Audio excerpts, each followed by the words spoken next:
నమస్కారం.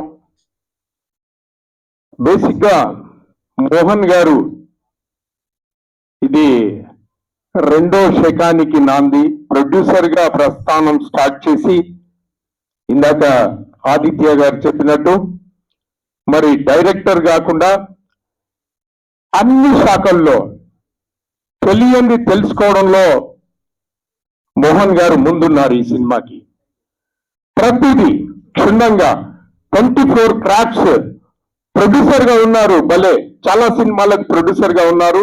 కానీ నేను అబ్జర్వ్ చేసింది ఏంటంటే ఏ శాఖ ఎలా వర్క్ చేస్తుంది, ఏ శాఖలో నా రోల్ ఏంటి, నేనేం నేర్చుకోవాలి, ఫ్యూచర్ కి నాకు ఏ విధంగా సహకారం అందుతుందనే దృక్పథంతోనే పనిచేశారు ఉన్నంతసేపు. ముఖ్యంగా ఇక్కడ నటించిన ఆర్టిస్టులు హృదయంతో బ్రెయిన్ పెట్టి పనిచేశారు ప్రతి ఒక్కరు, ఇంక్లూడింగ్ మా డైరెక్టర్ గారు సముద్ర గారు కూడా. ఆ చిన్న రోల్ అని రాకపోతే సముద్ర గారు ఉండరు కదా. చిన్న రోల్ అనుకుంటే నేను ఒక డైరెక్టర్ లెవెల్లో ఉన్నాను అనుకుంటే ఈ సినిమాకి రారు కదా. అందుకని నేను ఆ విధంగా అంటున్నాను. ఇంకోటి ఏంటంటే ఎప్పుడు పిలిచారనేది కాదన్నా ఆ పిలుపు ఎలా ఉందనేదే ప్రతి ఒక్కరికి కోరుకునేది.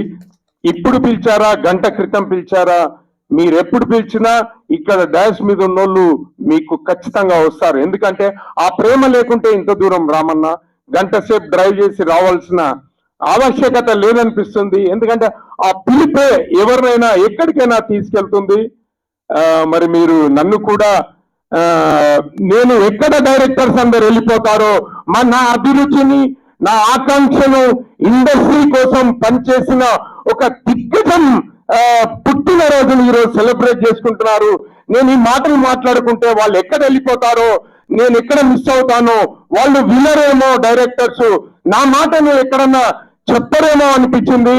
ద లెజెండరీ ఏకైక డైరెక్టర్ అంటున్నాను సార్, తప్పులుంటే క్షమిస్తారు పెద్దవాళ్ళు. బట్ ఎందుకు ఏకైక అంటున్నానంటే ఈజ్ హైయెస్ట్ పీక్ సార్, పర్వతం సార్. మీరు ఏ విధంగా పోలిస్తే ఆ విధంలో ఫిట్ అయ్యే ఏకైక డైరెక్టర్ దాసరి నారాయణరావు గారు.